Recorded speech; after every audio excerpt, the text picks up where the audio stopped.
CrimeWatchReacts. Like the video, subscribe to the channel if you're a new viewer. Hit that bell so you won't miss a reaction. Drop reaction suggestions in the comments, and I'm gonna check them out. Join the Naughty Gang. Today we wrapped into making an atomic trampoline. Let's get straight into it. This video has been sponsored by Opera. It was almost 2 years ago when I saw this video by Steve Mould, where he showed something that I'd never seen before, called the atomic trampoline. He also showed how it worked by just getting a regular ball bearing and by dropping it from about 1.5 feet. And honestly, it was pretty lame.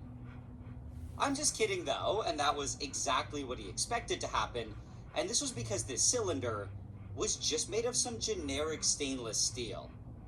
This, on the other hand, was the actual atomic trampoline, and for the most part, it was basically the same thing.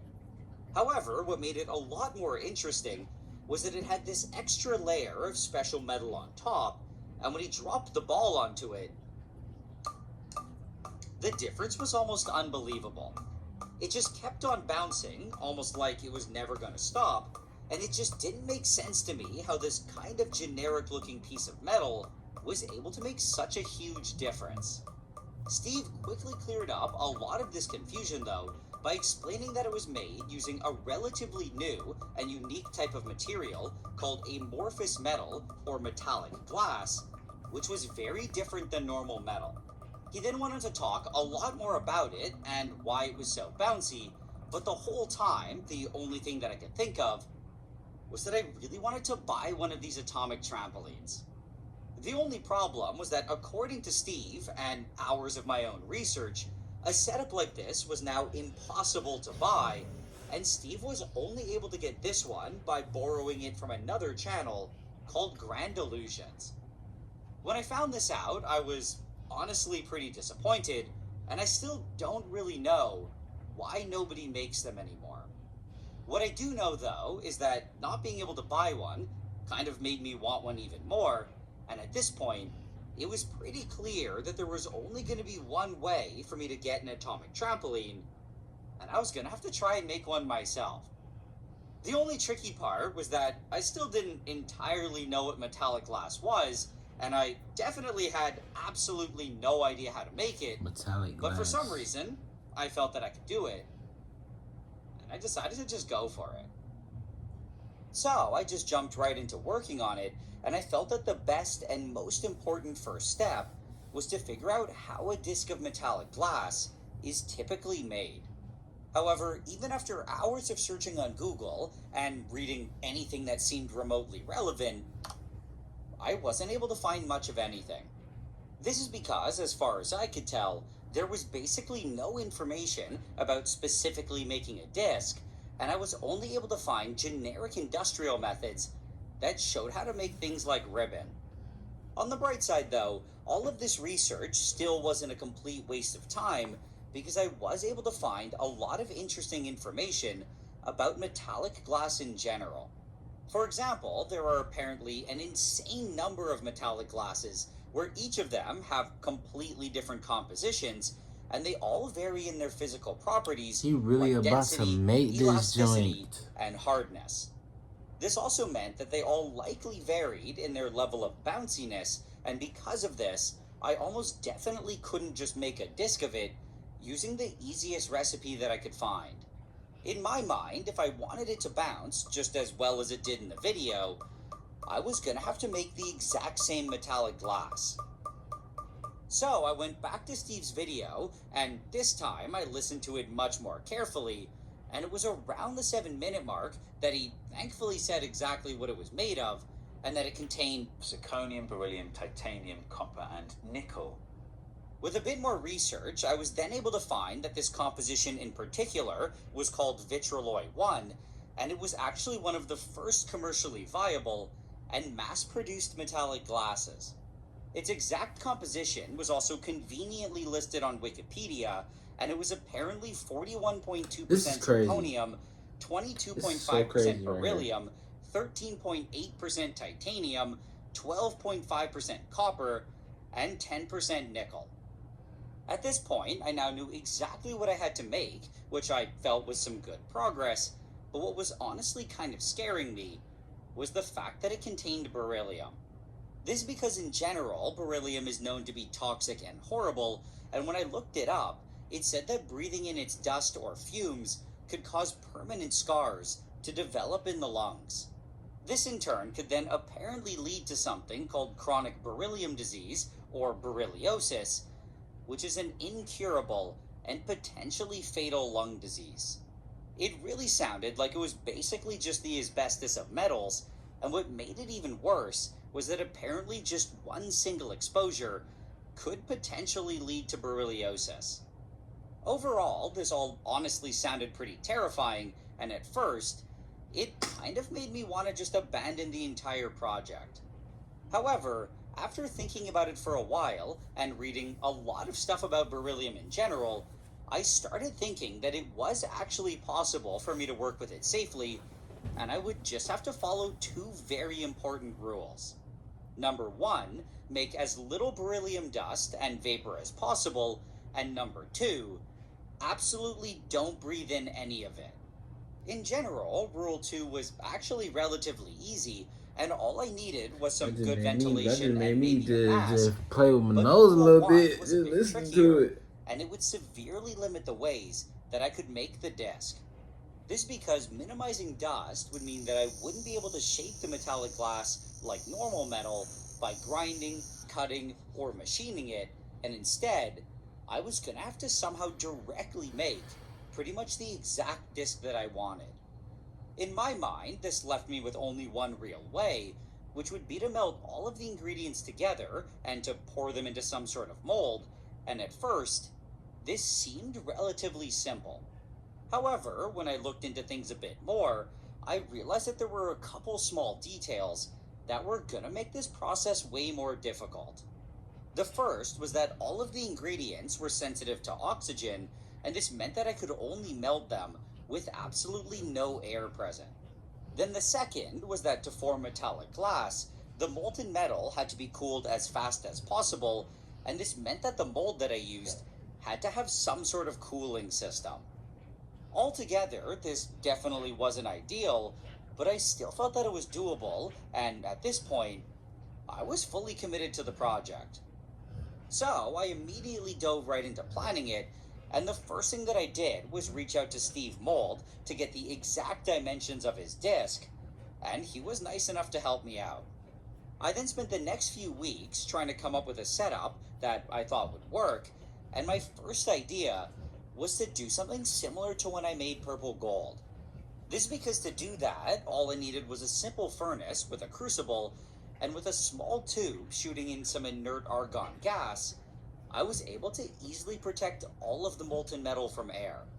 I was also able to quickly pour it all out into a graphite mold, and even though it was extremely reactive, it only seemed to get slightly oxidized on the surface. In my mind, this basically solved pretty much my entire problem with air, and I figured that for the cooling part, the only thing that I would have to do differently was pour it into a perfectly sized little disc mold and to quickly cool it using something like a computer heatsink. What was also nice and extremely important was that it was very easy for me to do all of this in one of my fume hoods, which would completely protect me from the scary beryllium. Overall, I really felt that this solved pretty much all of my issues, and I was actually very close to testing it out until I randomly stumbled onto this paper that I'd somehow never seen before, which explicitly talked about making discs of metallic glass. They also included a photo of something that they made, and it was pretty much exactly what I wanted, and what was especially nice was that they explained exactly how they did it. Specifically, they said that all of the ingredients were arc melted together and then suction cast using water-cooled copper molds under a purified argon atmosphere. At first, a lot of these words honestly didn't mean very much to me, but with a bit more searching, I found that at least on a lab scale, this seemed to be a somewhat common way to make metallic glass. It also seemed like the main part of the setup was this thing called an arc melter, and with even more searching. My fault. My pet right now is like licking me. I don't know why, but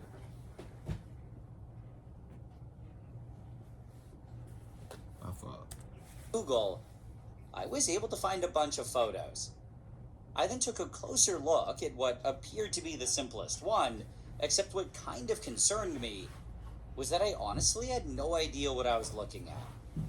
After examining it a bit more, though, I realized that it was actually a lot simpler than I thought, and it was basically just a standard welding setup with some extra parts. Bro, This was especially highlighted deep, by though. the fact This that is it was deep right powered now. by a common welding power supply, and that the positive output was connected to a standard tungsten welding electrode. There were of course some major differences though, and the first was that the other wire, which is normally attached to the thing that's getting welded, was instead attached to a water-cooled copper crucible. Then on top of this, all of it was enclosed in a glass or metal shell and filled with an inert gas like argon, which would completely protect it from air. With this setup, it was also apparently possible to liquefy almost any metal, and I found this really cool demo of one on YouTube. The moment that it was turned on, it immediately released some blindingly bright light, and this is because a plasma was being generated between the electrode and the copper crucible. This plasma was then so hot that it was able to almost instantly liquefy any metal that it touched, and it honestly kind of blew my mind how fast it was able to melt it. With that being said though, after seeing this, I almost immediately wanted one, mostly because it looked really cool, but also because it really did seem like an arc melter would be both the easiest and safest way to work with the metallic glass. What I also think made it even more enticing was that with a slightly larger one like this, it was apparently possible to incorporate a custom mold into the water-cooled copper crucible. This would then allow me to directly suction cast the molten metal into the exact disc that I wanted, and at the same time, it would also cool it extremely quickly, which was very important, and at this point, I was pretty much fully committed to getting an arc melter. The only problem was that just by looking at it, I knew that it was going to be expensive, and after talking to someone on Alibaba for over a week, the final quote that I got was $14,000. This was way more than the close to $0 that I would have had to spend on my other setup, and the number honestly kind of shocked me. It was clearly the much better and safer option though, and on top of this, they confirmed that it was no problem to make a disc mold with the exact dimensions that Steve had given me. So I decided to just go for it, and after a few months of patiently waiting,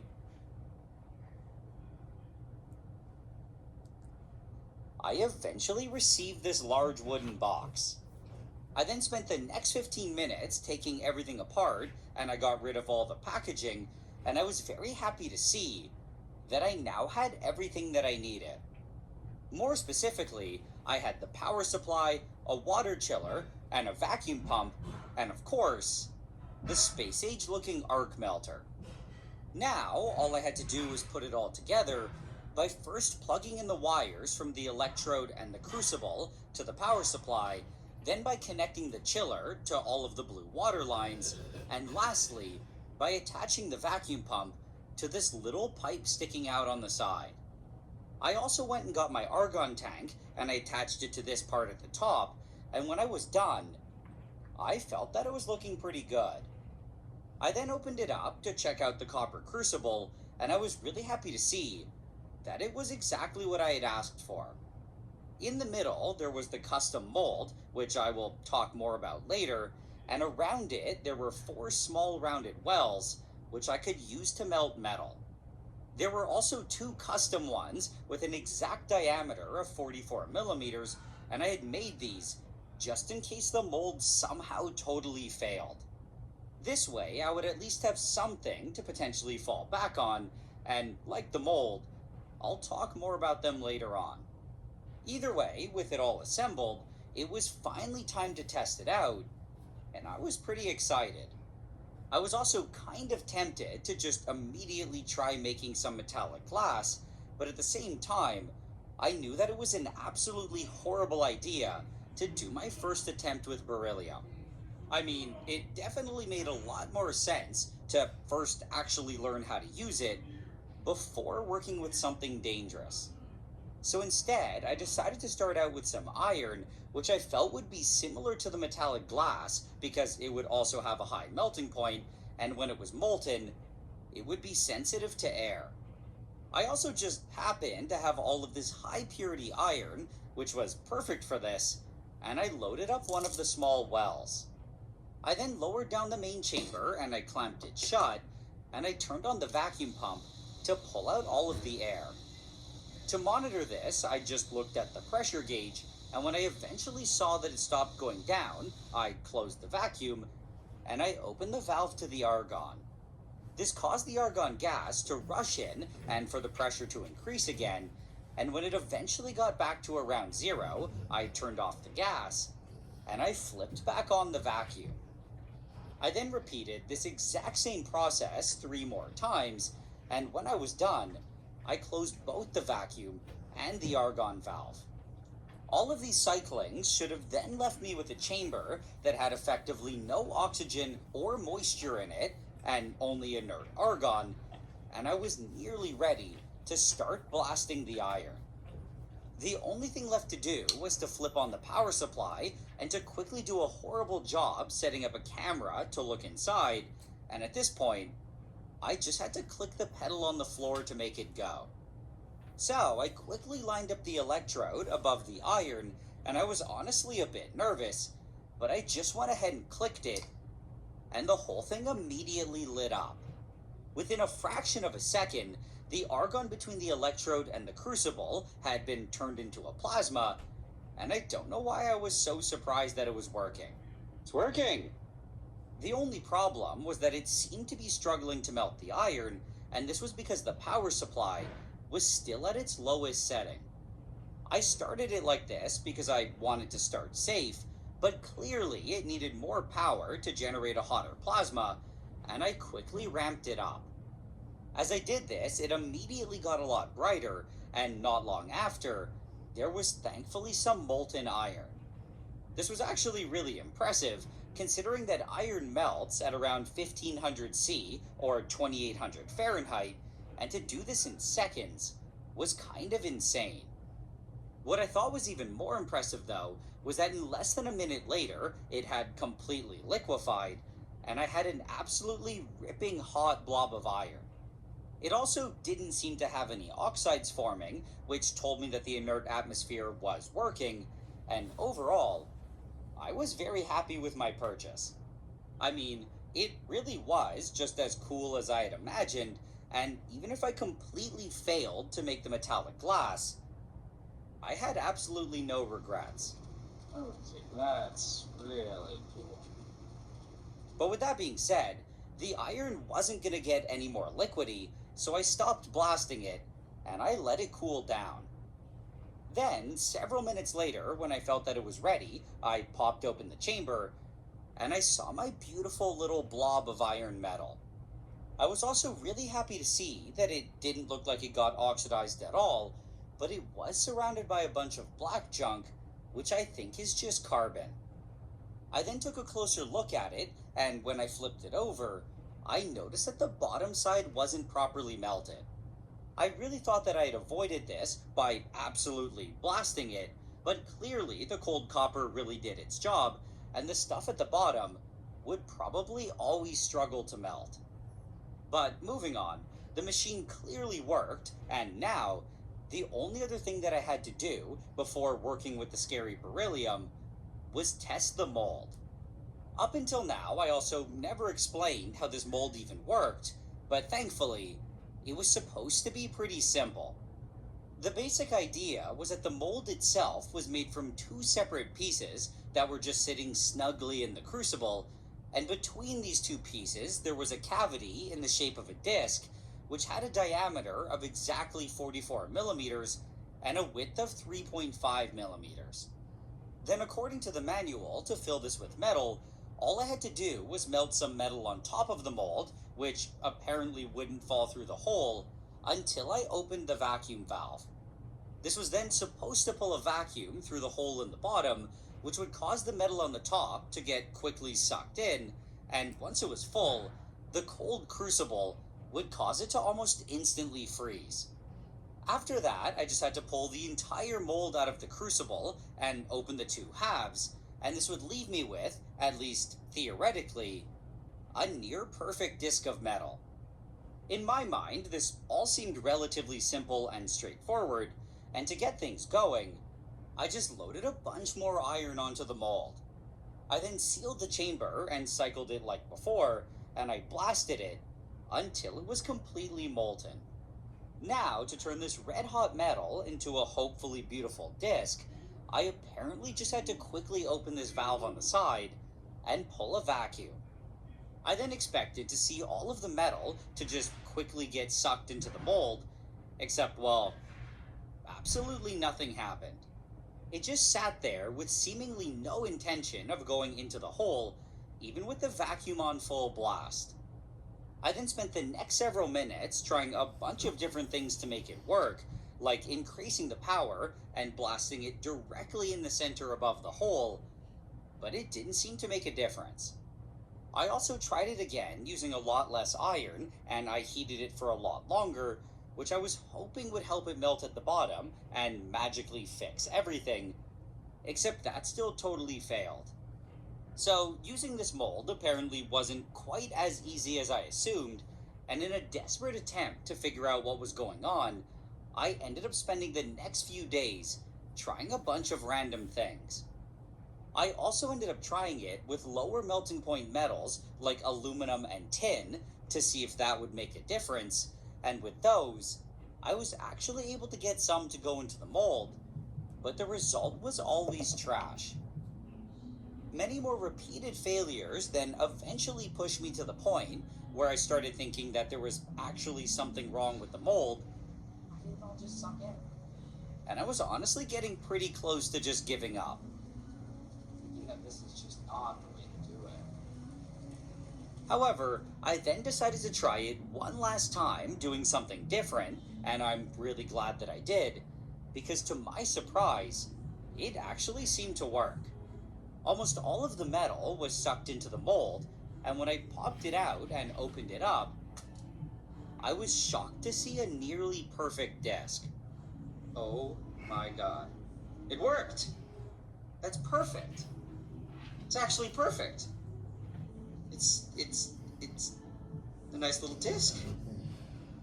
Wow. I then attempted it a couple more times, doing the exact same thing to make sure that it wasn't just a fluke, and it worked every time. This of course told me that the mold wasn't broken or something, and it was kind of just poorly designed and super finicky. What I mean by this is that for it to work, I found that I had to use a specific amount of metal, heat it for a certain amount of time, and open the vacuum valve at a particular speed. If I didn't do all three of these things properly, it would usually fail, where the metal would either refuse to go in, or only a very small amount would, and in the worst cases, most of it would just get sucked out the bottom of the mold. But with that being said, my mold crisis was now apparently solved, and at this point, I was confident that I could actually do it with beryllium, and it was time to try making some metallic glass. So I went and got all of the metals that I would need for this, which, as I mentioned earlier, was zirconium, beryllium, titanium, copper, and nickel. All of these were also the highest purity that I was able to find, and besides the beryllium, which was the lowest at 99.5% pure, all of the others were at least 99.9. But moving on, with all of these metals in hand, what I had to do next was measure them out and to get the exact amounts that I would need for that Vitroloi 1 recipe. I also decided to start out with the beryllium, which was going to be a bit more difficult because it could only be handled in the fume hood, and when I felt that I was ready, I cracked open the bag. I then made sure to handle it as carefully as possible so that any dust that was let off would be kept at a minimum, and I quickly found a piece that I liked.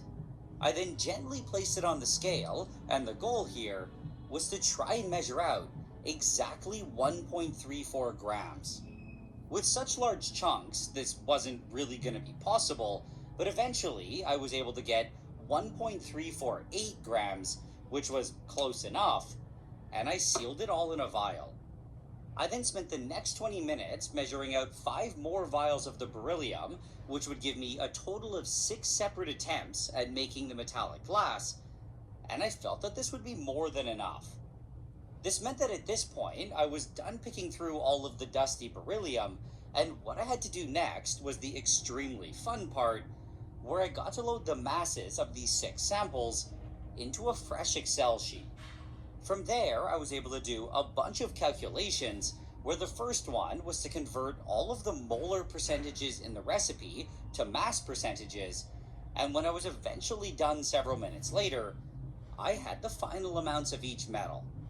What was also essential to confirm was that the total mass of each run added up to around 40 grams, which would give me a volume of about 6.6 milliliters. This is because, as I mentioned earlier, the amount of metal was very important, and at least based on the tin, I found that this was the ideal amount. But either way, with these numbers in hand, I ended up spending the next hour measuring out all of the other metals, which was honestly a lot more tedious than I thought. This was mostly just because there was a lot of them, but also because I had to use bolt cutters to carefully shave off small amounts of the pellets to get to the exact measurements. Eventually, though, I was able to finish measuring everything out, where this was what I would be using for run 1, and I thought that it was kind of interesting to see it laid out like this. It was also kind of satisfying to see the other 25 vials that I would be using for the rest of the runs, and at this point, I was almost ready to make some metallic glass. The only other thing that I still had to do was move the entire arc melter to my fume hood, which was honestly kind of a huge pain, and to also add a HEPA filter to this part here, which would trap any beryllium dust or vapor that might get pulled out by the pump. Also, while I was at it, I decided to add a two-way valve to the argon input at the top, which I should have done from the beginning, and I replaced the power supply with one that I'd found on Amazon, because the original one was kind of a piece of crap. With all of this in place though, I was finally ready to try making some bouncy metal, and after months of preparation and waiting, I was very excited to say the least. So I just immediately got started, and the first thing that I had to do was add all of the metals to the copper crucible, which you might have noticed was different than the one before. This is because I'd swapped out the one with the mold for this one that instead had a huge well in the center, and that would actually be able to hold all of the loose metal pellets. To a small well in the back, I also added a bunch of extra titanium pellets, which was very important, and I'll explain why in a bit. With everything loaded up though, I then closed the chamber and I started clearing it from air, just like I had done many times before, and while I was doing this, I kept the fume hood glass as low as possible. I had also hooked up the vacuum pump to another foot pedal, and I moved the argon valve really close to the opening of the fume hood, which allowed me to do all of this while being completely protected. Right now, this was probably a bit overkill, but it wouldn't be later on, and to prevent any possible screw-ups, I decided to just do it like this every time the chamber had to be cleared. When I was eventually done though, I was ready to start melting stuff, and I flipped on the new power supply. I then started blasting the titanium at the back, and this wasn't something that I had done before, Bro, that is so but with bright. the metallic glass, this was very important. This is because even though the argon that I was using was 99.999% that is so bright, bro. Every time it pure, did that, but it he had to do probably that still like 3 contained times. A very small amount of moisture, carbon dioxide, and oxygen, which could all react with my metallic glass and potentially contaminate it. So I was of course going to have to do something to try and get rid of them, and thankfully this was supposed to be easy to do by just melting some titanium, except unfortunately, I was gonna have to do this every single time. With that being said though, I was now finally ready to try combining all of the metals and to melt the scary beryllium, and I would be lying if I said that I wasn't at least a bit nervous. I was also kind of assuming that this whole process would be relatively clean and nice, especially after melting the titanium, but I was almost immediately proven wrong. Right away, there was a bunch of smoke that was being let off, which I thought was interesting, considering that the metals were supposed to be super pure. However, I assumed that it was probably just from some minor impurity, and I was hoping that it wouldn't get too much worse. Except it apparently did. I mean, it really looked like the ball of beryllium had just exploded and released a whole bunch of toxic dust and smoke, and this was definitely something that I did not like. This wasn't too surprising though, considering that the beryllium was the least pure metal out of them all, and I should say that despite all of this nasty smoke, I still felt that things were going okay. But anyway, what I had now was a really hot and kind of crusty looking blob of potentially metallic glass, and in an ideal world, this melting step would have now been done. Unfortunately though, the world that we live in is far from ideal, and in this case, there was probably still a bunch of unmelted metal at the bottom, which I was going to have to deal with, using this convenient tool that was built into the machine. At least according to the manual, it was supposed to allow me to easily flip over the metal. However, I quickly realized that this was going to be extremely frustrating.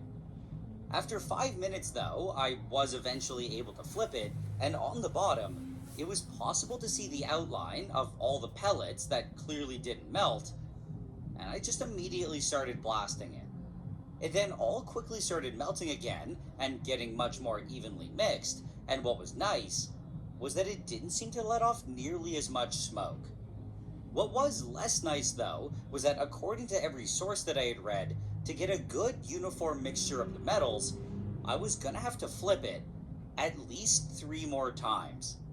This definitely wasn't ideal, but I also really didn't have a choice, and when I was eventually done over 20 minutes later, I had a nice blob of red hot metal. Now, all I had to do was just let it sit there and wait for it to cool down, and for the cold crucible to quickly pull away its heat. At the same time though, I felt that it was a good idea to watch it very closely and to see exactly how long it took to solidify. This is because in general, when making metallic glass, getting it to freeze as fast as possible was extremely important, and with the Vitroloi 1, this was gonna have to happen in less than a few minutes. This way, there wouldn't be enough time for any of the metal atoms to crystallize that look or like to form any ordered structure before solidifying. Instead, at least in theory, that look they should all get like, locked in a Chad? random and amorphous state, and this is supposed to form a metal with very different properties that's commonly referred to as a metallic glass. With that being said though, at this point, it looked like it had completely solidified, and considering that it had only taken about a minute, So he gotta wait. I was relatively confident that this was metallic glass, and that I now had a beautiful blob of bouncy metal. Before drawing any real conclusions though, I was first gonna have to get it out of this beryllium-riddled chamber, and with this setup, it was thankfully pretty easy. All I had to do was lower the glass as low as possible, and to pull out all of the dust by turning on the vacuum pump and trapping it in that little filter. I then refilled it with argon, and I repeated this cycle a few times, just to make sure that there was absolutely nothing left. I can't, but these machines, After that, bro. I flipped the two-way valve, which opened it to air and equalized the pressure, and now I was able to safely open it. So I carefully flipped up both of the clamps, and I slowly lifted the chamber to reveal my beautiful chunk of hopefully metallic glass. I then removed it from the crucible using some tongs, and I wiped it down with some wet paper towel to remove any toxic residues, and I took a closer look. What immediately stood out to me though, and what honestly kind of surprised me, was that at least in this form, it didn't seem like it was anything super special. it really didn't feel any different than normal metal, and I mean, I know that I was holding it with tongs, but still, with a density somewhat similar to pure iron, it kind of just felt like one of those iron blobs that I'd made earlier. I of course couldn't just judge it by how it felt though, and I was gonna have to be a bit more scientific, and I was gonna have to do an actual test.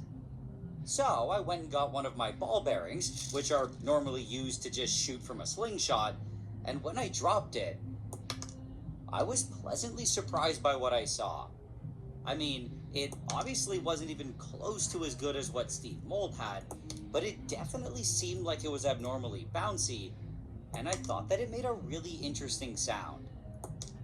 There was something about it that just sounded springy to me, and I felt that this was a really good sign. To be absolutely sure that this was anything special though, I of course had to compare it to some regular metal, and I decided to just use one of the blobs of iron.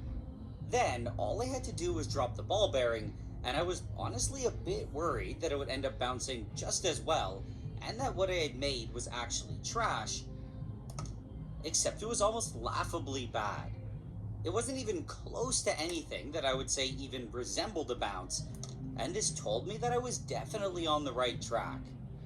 At the same time, I also felt that turning what I had into a proper flat disc and that giving it a solid base to sit on would make it significantly bouncier, and that was of course what I had to try next. Before moving on though, I was first gonna have to finish melting the 5 other runs that I had prepared, and I did my best to do this as fast as I could. However, despite this, it was still a very long and tedious process, and what made it even worse was that runs 3 and 6 apparently had beryllium that was even more explodey, and it looked like the beryllium was sprayed everywhere. It also filled the entire chamber with so much smoke that it was almost impossible to see anything, and this was quite unfortunate to say the least. On the bright side though, the other runs seemed to be totally normal and not even make that much smoke, and I also ended up seeing something that I thought was really interesting. More specifically, this was during run 4, when I had accidentally touched it before it had fully solidified, and this caused a small amount of it to get pulled away as a little string of goo, and this wasn't like any other metal I had ever seen. In my opinion, it was a lot more like melted plastic or molten glass, and I felt that this was another really good sign that I had actually made metallic glass. But anyway, when I was eventually done 4 hours later, I had 6 beautiful blobs of metal, and I was feeling pretty hopeful. I also did a quick ball bearing test to confirm that they were all bouncy, and at least from this, they all seem to be about the same.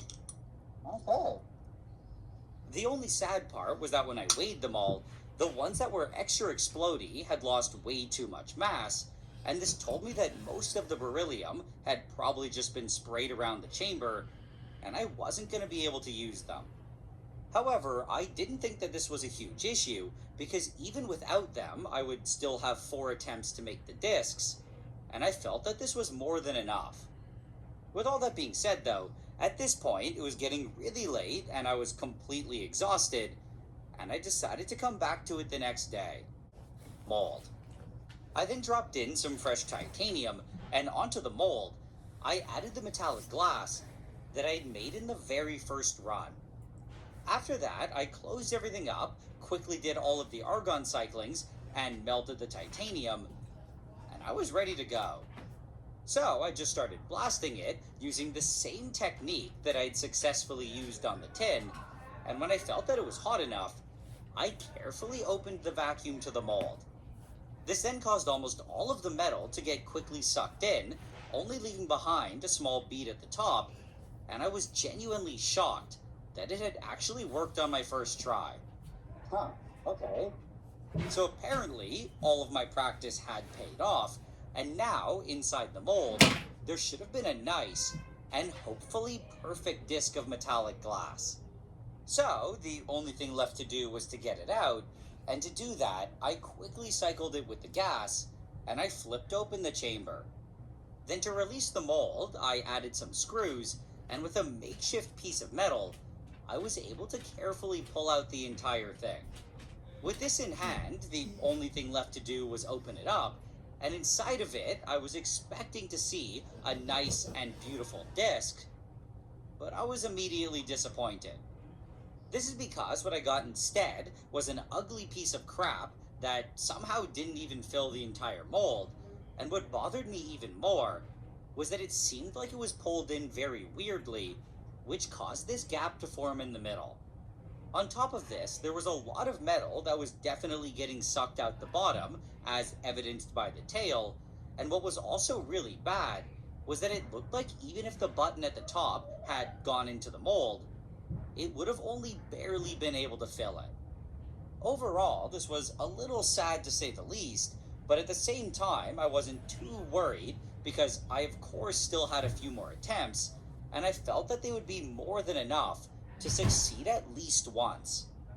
However, apparently, they were not, and while the next attempt was technically better, the one after that was an absolute disaster where almost all of the metal had gone right through the mold.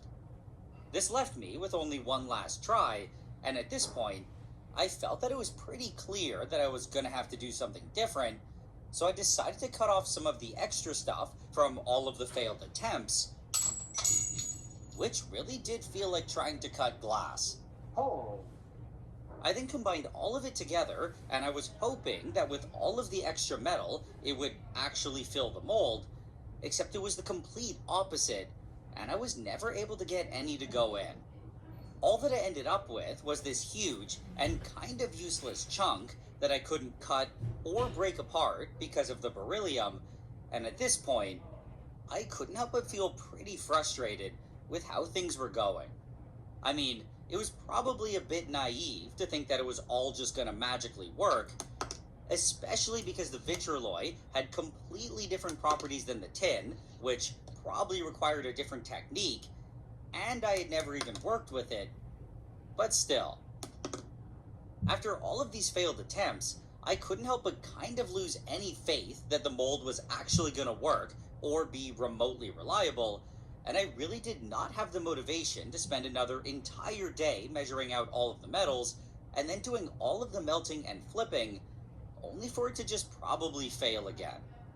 Despite all of this though, there was still some hope, and I hadn't completely given up yet, because there was still one last thing that I had to try, which was that special 44mm well that I had mentioned earlier. I had made these just in case this exact scenario happened, where the mold completely let me down, and in my mind they were so simple that there was no way they wouldn't work. However, long story short, it again ended up being a complete disappointment, and this is because it didn't at all spread out into a thin layer like I was hoping it would, and instead it just sat there as a ridiculously thick blob. I then just kinda said screw it, and I decided to keep adding metal until I got a full disc, which ended up taking all of the metal that I had, and when I was eventually done, I was left with this horrifically ugly monstrosity. I mean, on the bright side, unlike all of the other attempts, it was actually a full disc, and there was part of me that wanted to just accept this as my final result and call it a day, but I knew deep down that it was complete trash. There was also no way for me to fix it without a ridiculous amount of grinding or machining, and it was at this point that I basically just gave up. Over the next few weeks, though, I couldn't stop thinking about it, even while I was working on other projects, and inevitably, I ended up with a bunch of ideas that I really wanted to try. For some reason, I was also feeling really confident that I could actually get the mold to work properly and consistently, and I decided to just jump right back into the project, and I started weighing out the metals. This time, though, I was very careful to only choose the beryllium balls, and none of the shards, which seemed to be more explodey, and I also weighed out 30% more of everything. This is because I felt that 30% more metal would be the perfect amount, and that it would be just enough to compensate for all the metal that was getting shot out the bottom, while simultaneously not being so much that it would refuse to go into the mold. I'm not sure why, but I was also feeling weirdly optimistic, so I decided to only give myself 4 attempts, and with all of the metals ready, I did all of the same melting and flipping steps. When I was eventually done, I had these 4 beautiful blobs of metallic glass, which pretty much looked exactly the same as the ones from earlier, except they were 30% bigger, and I loaded the first one onto the mold.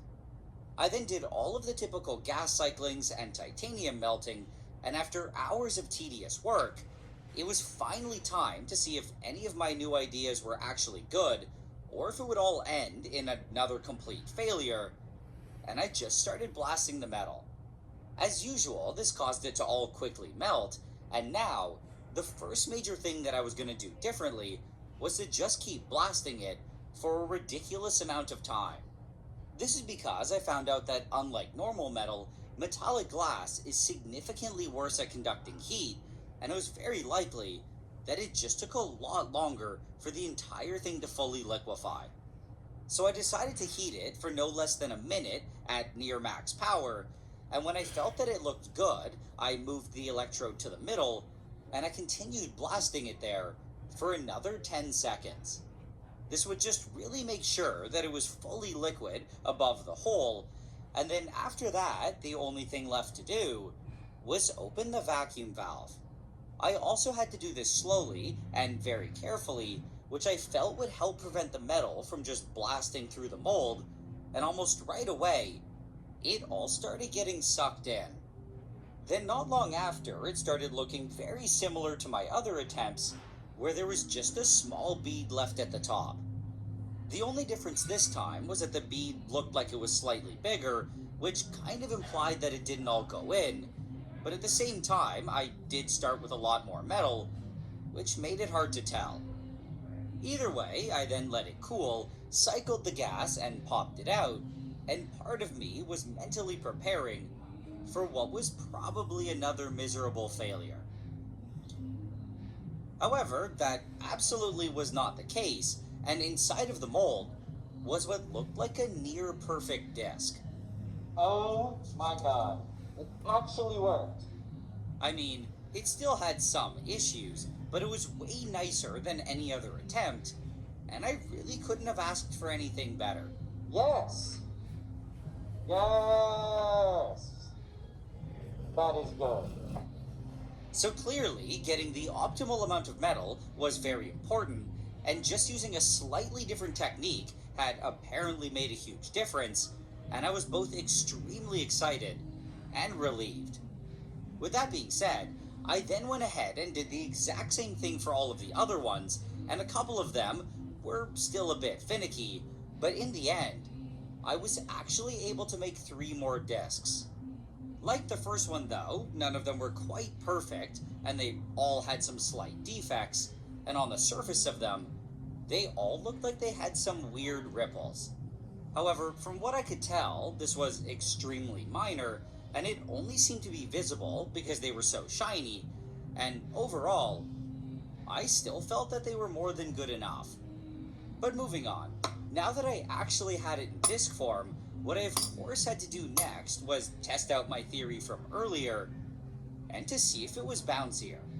So I went and got my stainless steel base, which had been made by my friend Justin, who runs the channel The Thought Emporium, and he was able to machine it to the exact same dimensions as Steve's. I then carefully placed my disc on top of it, and I went and got my ball bearing, and for what felt like the millionth time, I was overcome with disappointment.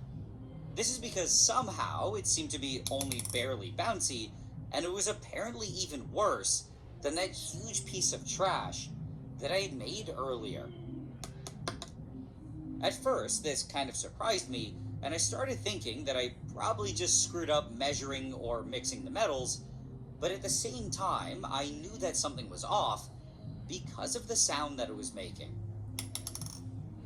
Every time the ball hit it, it was making a clinking sound instead of the bouncy one that I had heard earlier, and in my opinion, this had to be happening because the disc wasn't perfectly flat. This was probably causing it to slightly pivot and to get slammed into the base every time it was hit, and it was very possible that this was absorbing enough energy to completely ruin the bounce. It also thankfully seemed like it was a relatively easy thing to fix, and the obvious answer was to just glue it down. Before I could do that though, I was first going to have to clean it up a bit by cutting off all of the extra stuff with some bolt cutters and by shaving down the nubs with some wet sandpaper. I also had to very lightly sand down the side that I was going to glue so that it would stick better, and I did make a bit of dust doing this, but it was also completely unavoidable. When I eventually felt that it was looking good though, I shot a bunch of super glue onto the steel base, and I quickly squished on the disc. I also slid it around to make sure that everything was covered with glue, and I honestly did a pretty horrible job, and the glue is dripping everywhere. However, regardless of that, I still felt that things were going pretty well, and after waiting a day for it to fully cure, I quickly cleaned it up. I then carefully slid some acrylic tubing over it, which I was able to find on eBay, and now it was time to see if the glue had magically fixed everything. So again, I went and got a ball bearing, and I nervously hovered it above the tube, and well, it did somehow magically fix everything. I mean, it definitely seemed like it was bouncing just like in Steve's video, and thankfully, it was no longer making that clinking sound. The new sound that it was making was definitely more bouncy, and it was much louder than I expected, and at this point, I was still genuinely surprised that it was actually working. It actually works. That is really cool.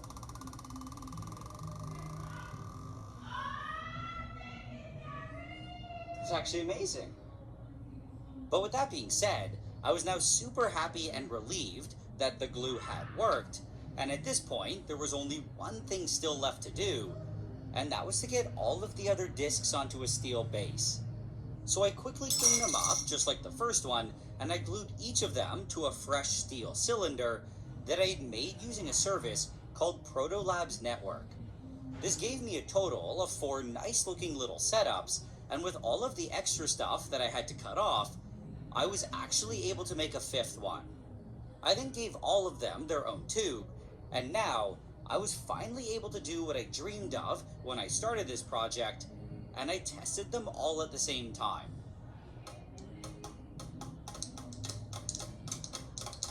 This was honestly mostly just for fun, but I was also really curious to see if there would be any difference, and I wasn't surprised to see that there was. I mean, I think the metallic glass itself was mostly fine, and I think the main difference just came down to the quality of the disc surface. For example, the third one had by far the crappiest surface. I'm sorry, like when I followed be by the leaning fourth, up, like where I'm trying to both see, of them had little I'm trying to bumps see and what's divots going on, cause that I I'm was like kind hoping of far wouldn't be a from problem, my computer. but they consistently performed the worst. In theory, though, I think that this could all be easily fixed by just grinding and repolishing the surface, but as of right now, I don't really have a way to do that safely. At the same time, I'm also more than happy with numbers 1, 2, and 5, which seem to perform almost just as well as Steve's, and that's more than enough for me. This is because it allows me to keep one for myself, give one to Steve, which I promised I would do in a comment on his video, and to also give one away to you guys. If you want a chance to get it, there are also no real requirements, and you don't need to subscribe or comment or do anything like that. All you need to do is send a nice email to giveaway@nilered.ca, and after a week, I'll have the winner randomly picked. And just as a point of safety, because I don't think I said it in the video, the metallic glass in this disc form is totally safe, as long as you don't break it apart or try to sand it or grind it. But with that being said, in the end, this project turned out to be a lot trickier than I thought, especially with the whole mold setup, and I'm glad that it actually worked out. What's also nice is that it gave me a huge interest in metallic glass in general, and I plan to do some more videos on it in the future. For now, though, I think I'm done working with nasty and toxic beryllium, and I'm gonna If you try made it this focusing far, on some even comment more dangerous projects, like making yes. nuclear-powered glow toys. Yeah.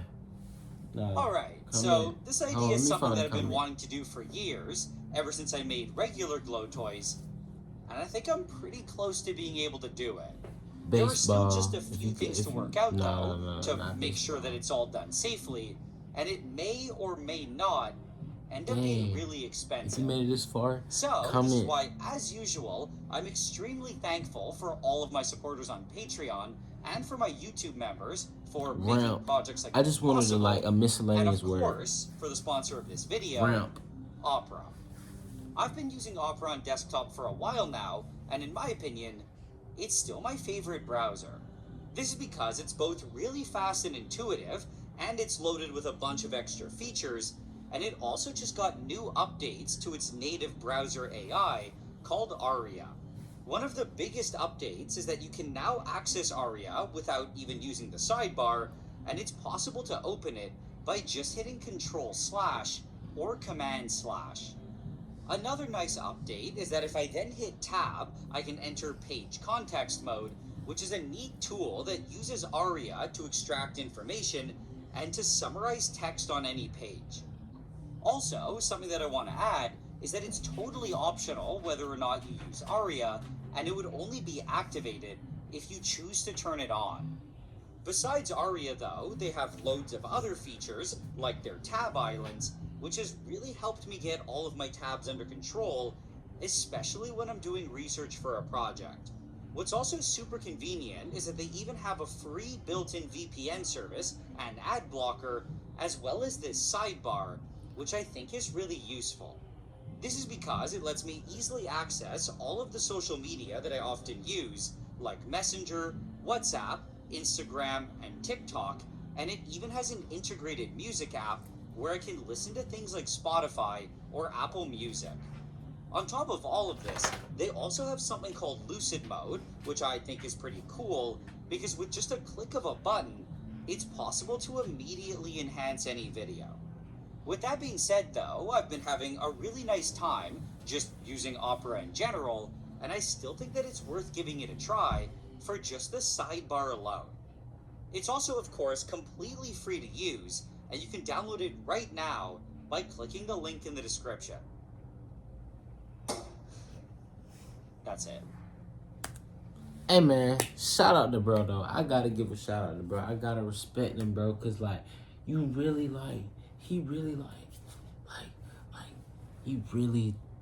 went through that whole process, bro, and he got through it. He did it, bro. So respect it, bro. Facts. You know what I'm saying? Made it to the end video. I highly appreciate you. It's your boy CrimeWatchReacts. I'm gonna catch y'all in the next video. We gone.